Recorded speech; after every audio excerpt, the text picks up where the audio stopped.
God first. Put God first in everything you do. Everything that you think you see in me, everything that I've accomplished, everything that you think I have, and I have a few things, everything that I have is by the grace of God. Understand that. It's a gift. 40 years ago, March 27th, 1975, it was 40 years ago, just this past March, I was flunking out of college. I had a 1.7 grade point average. I hope none of you can relate. I had a 1.7 grade point average. I was sitting in my mother's beauty shop. They still call it beauty shop now, but they call it now. Yeah, I was sitting in the beauty parlor. I was sitting in my mother's beauty parlor, and I'm looking in the mirror, and I see behind me this woman under the dryer. And every time I looked up, she was looking at me, just looking me in the eye. And I didn't know who she was, and I said, she said, somebody give me a pen, give me a pencil, I have a prophecy. March 27, 1975, she said, boy, you are going to travel the world and speak to millions of people. Now, mind you, I was flunked out of college. I'm thinking about joining the army. I didn't know what I was going to do, and she's telling me I'm going to travel the world and speak to millions of people. Well, I have traveled the world, and I have spoke to millions of people. But that's not the most important thing, the success that I had. The most important thing is that what she taught me and what she told me that day has stayed with me since. I've been protected. I've been directed. I've been corrected. I've kept God in my life, and it's kept me humble. I didn't always stick with him, but he always stuck with me. So stick with him in everything you do. If you think you want to do what you think I've done, then do what I've done and stick with God. Number 2, fail big. That's right. Fail big.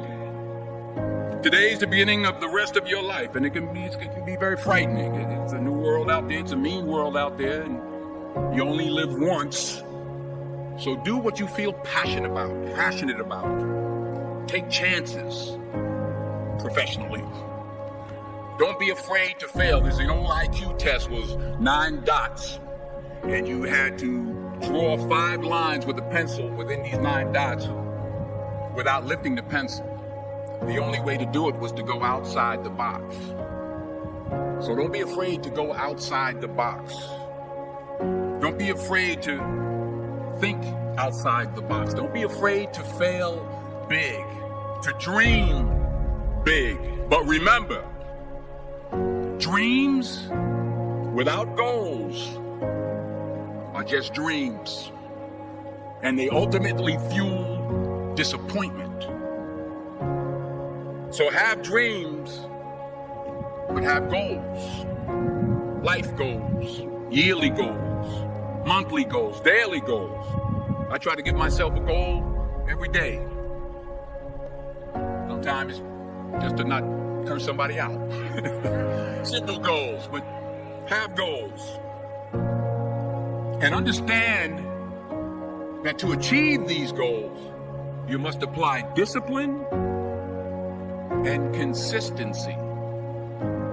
In order to achieve your goals, you must apply discipline, which you've already done, and consistency every day, not just on Tuesday and miss a few days. You have to work at it every day. You have to plan every day. You've heard the saying, we don't plan to fail, we fail to plan.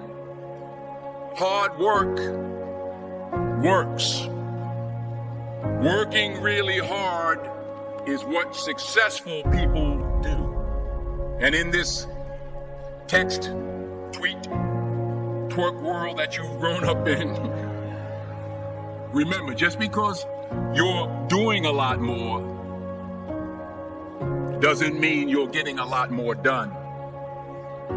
Remember that. Just because you're doing a lot more doesn't mean you're getting a lot more done.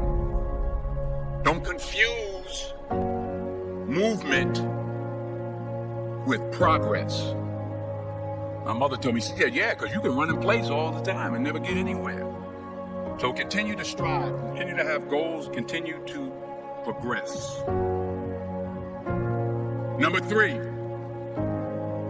you'll never see a U-Haul behind a hearse. I'll say it again. You'll never see a U-Haul behind a hearse. I don't care how much money you make, you can't take it with you. And it's not how much you have. It's what you do with what you have. We all have different talents. Some of you will be doctors, some lawyers, some scientists, some educators, some nurses, some teachers. Yeah, okay.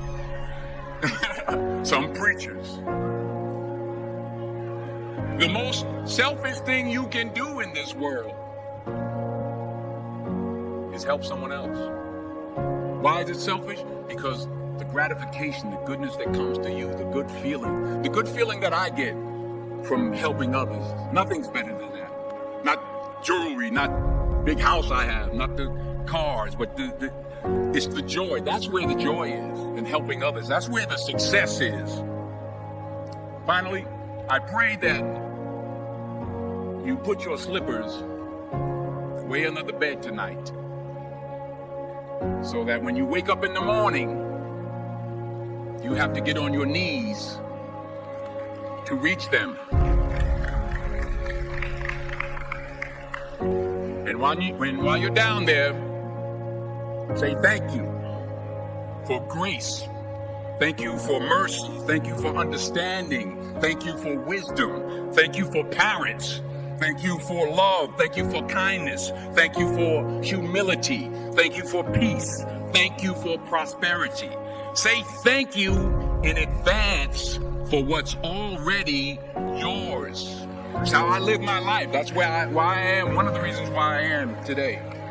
Say thank you in advance for what is already yours. True desire in the heart for anything good is God's proof to you, sent beforehand to indicate that it's yours already. I'll say it again. True desire in the heart, that itch that you have, whatever it is you want to do, that thing that you want to do to help others and to grow and to make money, that desire, that itch, that's God's proof to you, sent beforehand already to indicate that it's yours. And anything you want good, you can have. So claim it. Work hard to get it. When you get it, reach back. Pull someone else up. Each one, teach one. Don't just aspire to make a living. Aspire to make a difference.